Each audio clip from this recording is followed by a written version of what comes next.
Hello friends, एक बार फिर से आपका स्वागत है हमारे YouTube channel Jahangir maths and science club में। दोस्तों, आज के वीडियो में हम बात करेंगे एलसीएम और एचसीएफ के बारे में। दोस्तों, आज के वीडियो में आपको केवल एलसीएम के बारे में बताऊंगा, एचसीएफ के बारे में आपको अगले वीडियो में बताऊंगा। इस वीडियो के ये वीडियो हमारा पार्ट 1 होगा और अगला वीडियो हमारा पार्ट 2 होगा।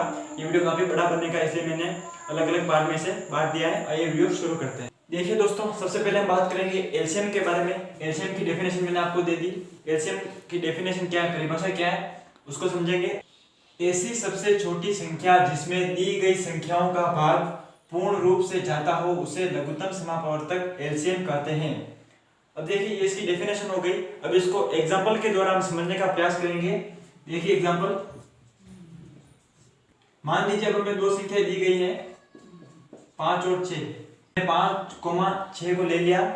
अब देखिए, अब मैं जो आपको एग्जांपल में जो पूरी जो विषय वस्तु समझाऊंगा उसकी तुलना आप हम इस डेफिनेशन के द्वारा करके समझने का प्रयास करेंगे। अब देखिए, मैं दो संख्याएं 5 और 6 दे रखी है। अब देखिए डेफिनेशन ऐसा बोलती है, ऐसी सबसे छोटी संख्या जिसमें दी गई संख्याओं का भाग पूर्ण रूप से जाता हो।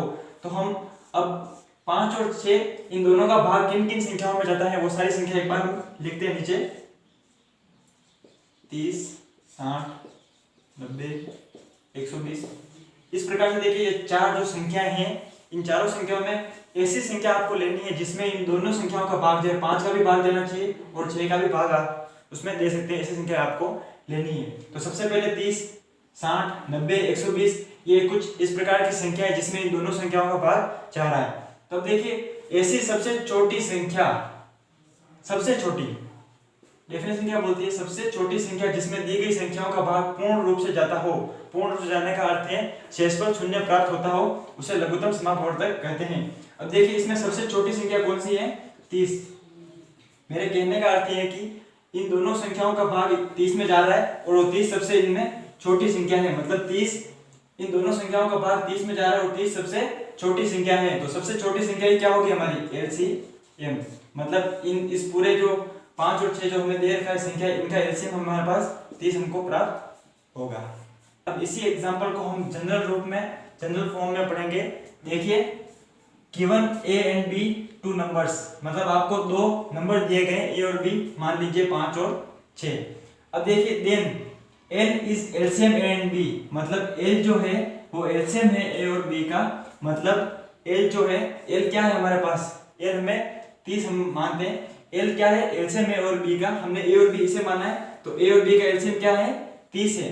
अब देखिए 30 होगा तो इसमें कंडीशन क्या, कंडीशन पर ये एल हमारा एलसीएम हो सकता है। कौन सी कंडीशन पर हो सकता है, किस कंडीशन पर हो सकता है, जब एल में ए का भाग जाए और एल में बी का भाग जाए। जब एल में ए का भाग जाए और बी का भाग जाए और एल जो हो वो सबसे छोटी संख्या हो, उसके हम पूरे संख्या निकालेंगे इस प्रकार से 30, 60, 90, 120। इस प्रकार से हम संख्या निकालेंगे इसकी पूरी, जिन जिन संख्या में इसका भाग जाता है वो सबसे छोटी संख्या लिस्ट, यानी सबसे छोटी संख्या होनी चाहिए। अब देखिए दोस्तों, ये तो मैंने आपको जो पूरा बताया डेफिनेशन और उसे समझने का एक तरीका बताया है। अब हम ये तो मैंने आपको समझने के लिए एक एग्जांपल के द्वारा आपको जनरल फॉर्म के रूप में आपको समझने में आसानी हो उसके लिए बताया। अब देखिए, हम बात करते हैं गणितीय रूप में। अब हमें यदि क्वेश्चन पूछा जाए कि हमें इन संख्याओं का एलसीएम निकालना है, तो उसे हम गणितीय रूप में कैसे सोल्व करेंगे ताकि हमें पूरे से पूरे नंबर मिले, वो मैं आपको बता रहा हूँ। देखिए, एलसीएम निकालने के लिए हम गणितीय रूप में गुणनखंड विधि द्वारा हम एलसीएम निकालेंगे। गुणनखंड विधि द्वारा हम एलसीएम ज्ञात कैसे करते हैं वो मैं आपको बताऊंगा। आपको क्वेश्चन पूछते हैं गुणनखंड विधि द्वारा एलसीएम निकालिए, एलसीएम निकालिए, इस प्रकार के क्वेश्चन पूछते हैं, तो उस क्वेश्चन को आप कैसे सोल्व करना है, देखिए हम वीडियो को बहुत ही ध्यान से देखिए।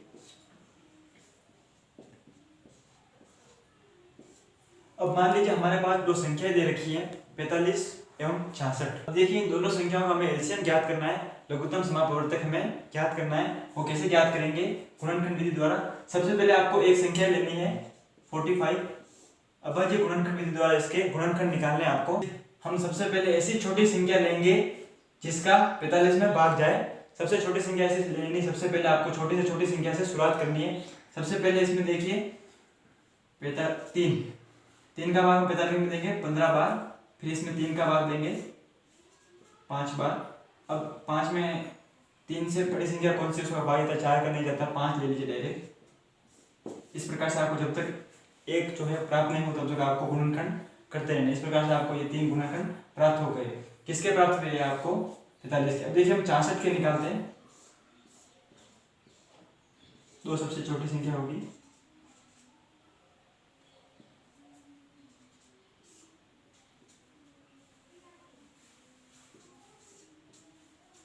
इस प्रकार से हमने 66 के भी गुणनखंड निकाल दिए, ये हमें गुणनखंड प्राप्त हुए। अब देखिए ये हमें प्राप्त हुए। इसी प्रकार हमने 66 का गुणनखंड विधि के द्वारा सोल्व किया तो हमें ये गुणनखंड प्राप्त हुए। अब देखिए हमें एलसीएम फाइंड करना है, एलसीएम निकालना है, तो हम क्या करेंगे, हमने दोनों संख्याओं का अलग अलग अभाज्य गुणनखंड विधि द्वारा गुणनखंड, इसके गुणनखंड हमने निकाल लिए। अब देखिए जो गुणनखंड जो हमने निकाले उन दोनों गुणनखंड में जो कॉमन हो उन्हें एक बार लिखना है आपको। देखिए कॉमन क्या है, 2, इसमें 2 नहीं है, 3, और ये दोनों 3 इसमें कॉमन है, इसमें भी 3 है और इसमें भी 3 है, ये 3 और है, लेकिन इसका एक और पेयर नहीं मिल रहा है हमें, केवल एक पेयर हमें मिल रहा है। अब देखिए 11 और इधर कॉमन नहीं है, तो सबसे पहले जो कॉमन हो, दोनों कॉमन हो, उसे हम एक बार लिखेंगे 3 गुणा। अब देखिए ये दोनों कॉमन है, ये दोनों पेयर में आ गए, इन दोनों को आपको नहीं लिखना है, केवल एक को लिखना है। जो कॉमन हो उनको आपको एक में एक ही लिखना है, जो पेयर में हो एक संख्या लिखनी है, उसके बाद इन दोनों को आपको नहीं देखना है। अब देखिए जितनी भी संख्या आपके बच रही है वो सारी आपको लिख देनी है, 3 इंटू 2 इंटू 5 इंटू 11। इस प्रकार से अब आप इसको सोल्व करेंगे तो देखिए 3 3 9 10 11 90 इंटू, इस प्रकार इसे सोल्व करने पर हमें क्या प्राप्त हुआ, 990। अब देखिए हमने एग्जांपल लिया 45 और 66 का, हमें एलसीएम निकालना है। एलसीएम का अर्थ ये है कि ऐसी सबसे छोटी से छोटी संख्या जिसमें इन दोनों संख्याओं का भाग जाता हो पूर्ण रूप से, तो ये एलसीएम है हमारा, मतलब सबसे छोटी से छोटी ऐसी जो संख्या है वो 990 हमें प्राप्त हो गई है। अब देखिए ये जो मैंने आपको बताया ये पूरा अलग अलग निकाल के 45 का अलग गुणनखंड विधि से हमने अभाज्य गुणनखंड विधि से गुणनखंड निकाले, 66 के भी अलग निकाले। अब देखिए यदि 45 एवं 66 को एक साथ इन दोनों का अभाज्य गुणनखंड विधि के द्वारा गुणनखंड निकालो तो किस प्रकार से सोल्व करते हैं इसे। ऐसी संख्या आपको लेनी है जिस संख्या का भाग इसमें पूरा पूरा चला जाए, सबसे छोटी संख्या है, इसी प्रकार से लेनी है आपको सबसे छोटी, उसके बाद छोटी, उसके बाद यदि भाग नहीं जा रहा है तो उसके बाद संख्या में परिवर्तन करना है। तो सबसे पहले देखिए 45 और 66 इन दोनों संख्याओं में से छोटी संख्या में जिसमें हम भाग दे सकते हैं उसमें वो लेनी है। सबसे पहले हम 2 का भाग 66 में दे सकते हैं, 45 को एच टी आपको लिख देना है, इसमें कोई परिवर्तन नहीं होगा क्योंकि इसमें भाग जा ही नहीं रहा, आपको भाग नहीं देना, जिसमें जा रहा है उसमें दीजिए, 33 आपको प्राप्त हो गए। अब देखिए इसमें 2 का भाग नहीं जा रहा है तो इसमें भी 2 का भाग नहीं जा रहा है, तो अब हम इधर 3 दे सकते हैं और इसका, अब इन दोनों में देखिए आपको भाग देंगे, 3 का भाग देंगे हम वापस, देखिए इसमें 3 का भाग नहीं जा रहा है दोनों संख्याओं में, अब इसमें 5 का भाग देंगे। अब देखिए इसमें 1 का भाग तो मैं नहीं दे सकते, 1 का भाग देंगे तो हमें वही उत्तर वापस प्राप्त होगा, उसका कोई महत्व नहीं है। हमने अभाज्य गुणनखंड विधि द्वारा इसका पूरा निकाल लिया, इसमें भी आपको सेम ही रूल रखना है, जब तक आपको 1 प्राप्त नहीं होता तब तक आप भाग दे रहे हैं। इसी प्रकार हमने इन दोनों संख्याओं में जब तक 1 प्राप्त नहीं होता तब तक हमने इसमें भाग दिया है और हमें ये गुणनखंड प्राप्त हुए हैं। अब देखिए ये गुणनखंड आप देखिए तो हमें क्या मिलते हैं, 2 इंटू 3, हमें इस प्रकार के गुणनखंड मिल रहे हैं, ठीक है। अब देखिए दोस्तों मैंने आपको अलग अलग तरीके से करके बताया, तो मैंने आपको अलग अलग तरीकों से दोनों के गुणनखंड निकाले, फिर उभयनिष्ठ लेकर दोनों को काट कर किस प्रकार से सोल्व करना है आपको वो सब मैंने बता दिया।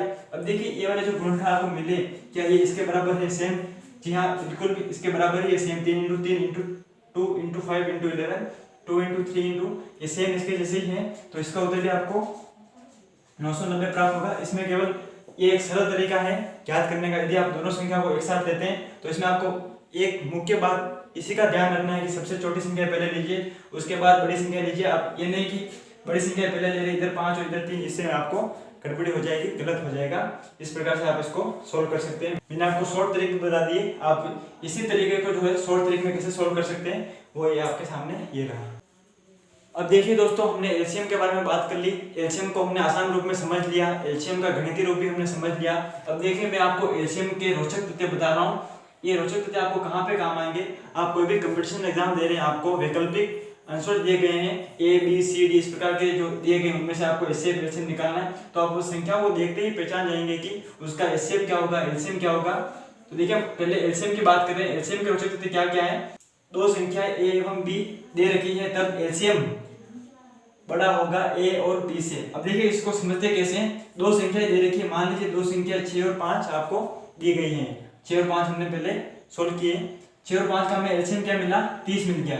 तो अब कहने का अर्थ ये है कि ये जो 30 जो है ये बड़ा होगा 6 से, मतलब आपको जो संख्याएं दे रखी है आपको एलसीएम निकालना है, वो एलसीएम हमेशा बड़ा होगा। इन दोनों संख्याओं के मुकाबले आपका एलसीएम हमेशा बड़ा आएगा या इन दोनों के बराबर भी आ सकता है। अब देखिए दूसरे, पहली शर्त हमारी पूरी हो गई। पहली शर्त बहुत ही आसान है। अब देखिए दूसरी शर्त क्या है। संख्या a का भाग b में जाता है तब b एलसीएम होगा। किस प्रकार से b एलसीएम होगा वो भी देखिए। मान लीजिए b और a, मैंने आपको ये समझने के लिए बनाया गया है। a का भाग जो है b में जा रहा है तो b एलसीएम होगा। देखिए अब 6 और 18 है, 6 और 18, तो 6 और 18 में देखिए आप a मान रखते हैं इधर,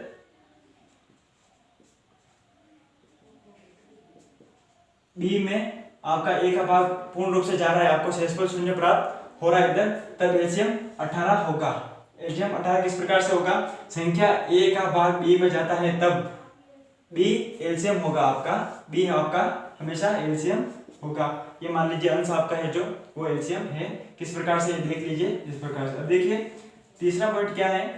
संख्या बी का भाग ए में जाता है, इसी प्रकार से इन दोनों को आपस में परिवर्तित हमने कर दिया है। संख्या b का भाग a में जाता है तब a एलसीएम होगा। ये भी आपको सेम इसी रूप में देखने को मिल रहा है। क्या हमने क्या किया, ऊपर नीचे दोनों को कर दिया a और b। मान लीजिए दो संख्या है 12 और 12/3। अब देखिए 3 का भाग 12 में पूर्ण रूप से जा रहा है तो आपका एलसीएम क्या होगा 12। ये समझ लिया।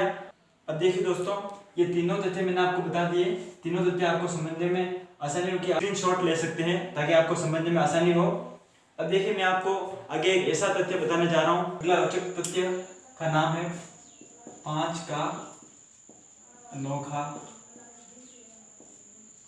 खेल। ये नाम हमने खुद ने बनाया, इस नाम को आप कहीं किसी भी वीडियो में नहीं देखा होगा। देखिए 5 का अनोखा खेल क्या है। अब मान लीजिए आप दो संख्या दे रखी जैसे 5 एवं 12, इसका आपको एलसीएम फाइंड करना है, इसका आपको एलसीएम निकालना है। अब देखिए एलसीएम इस अनोखा खेल कैसे हो रहा है 5 का।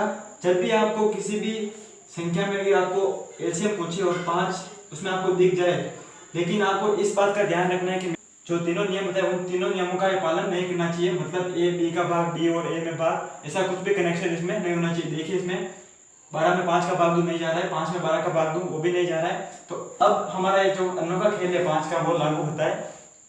अब इसका हमें एलसीएम निकालना है। आपको क्या करना है, जहां भी 5 दिख जाए और वो जो मैंने आपको पहले नियम बताया उन नियमों का पालन नहीं करे, जहां भी आपको 5 दिख जाए तो आपको क्या करना है, 5 को उससे मल्टीप्लाई करना है। आपको क्या मिलेगा 60 मिल रहा है। आप यदि 5 × 12 करते हैं तो आपको 60 मिलता है। तो ये 60 ही क्या होगा आपका एलसीएम। ये बहुत ही एक सिंपल तरीका है, आप इसमें देखते ही संख्याओं का पता लगा सकते हैं। मैं आपको और एग्जांपल बता, देखिए अब देखिए ये संख्या दी गई है आपको और इसमें पूछा है आपको एलसीएम निकालना है। इसमें भी 5 का अनोखा खेल लागू करना है आपको। इसमें ये भी उस नियम का पालन नहीं कर रहा है, ए बी का भाग कोई भी नियम इसमें लागू नहीं हो रहा है। तो आपको क्या करना है, 5 को इसमें मल्टीप्लाई करना है, 40 आपको उत्तर मिलेगा। तो 40 क्या होगा आपका एलसीएम होगा। ये दोस्तों ये जो मैं आपको ट्रिक बता रहा हूँ, ये ट्रिक आप कंपटीशन एग्जाम में यदि आपको ऐसे क्वेश्चन पूछा जाए, वैकल्पिक होते हैं ए बी सी डी, उसमें से आपको यदि पूछा जाए आपको 5 दिख जाए और वो तीनों नियम का पालन कोई भी नहीं करे तो आप इस तरीके से सॉल्व कर सकते हैं। तो दोस्तों मैंने आपको जितने भी रोचक तथ्य बताए, पहले वो 3 रोचक तथ्य बताए, अब ये 5 का अनोखा खेल रोचक तथ्य बताया है। तो ये जितने भी मैंने आपको रोचक तथ्य बताए, जो आप ये समझ लीजिए कि आप इसमें संख्याओं को देखते ही पता लगा सकते हैं कि इसका एलसीएम क्या होगा, इसका एलसीएम क्या होगा, या आप पता लगा सकते हैं। दोस्तों इस वीडियो में मैंने आपको एलसीएम के बारे में पूरी जानकारी बता दी है, एलसीएम की पूरी कहानी मैंने आपको बता दी है। अब अगले वीडियो में हम एचसीएफ की पूरी कहानी देखेंगे, एचसीएफ को भी हम समझने का प्रयास करेंगे। तो दोस्तों आपको हमारा वीडियो पसंद आया हो तो वीडियो को लाइक कीजिए, वीडियो को अपने दोस्तों के साथ शेयर कीजिए। हमारे चैनल पर यदि आप नए हैं तो चैनल को सब्सक्राइब कीजिए ताकि मैं जो भी वीडियो डालूँ उसकी तुरंत आपके पास नोटिफिकेशन आ जाए। अब देखिए दोस्तों मैंने आपको ये हमारा पार्ट 1 बता दिया है। अब देखिए पार्ट 2 मैं आपको अगले वीडियो में बताऊंगा। धन्यवाद।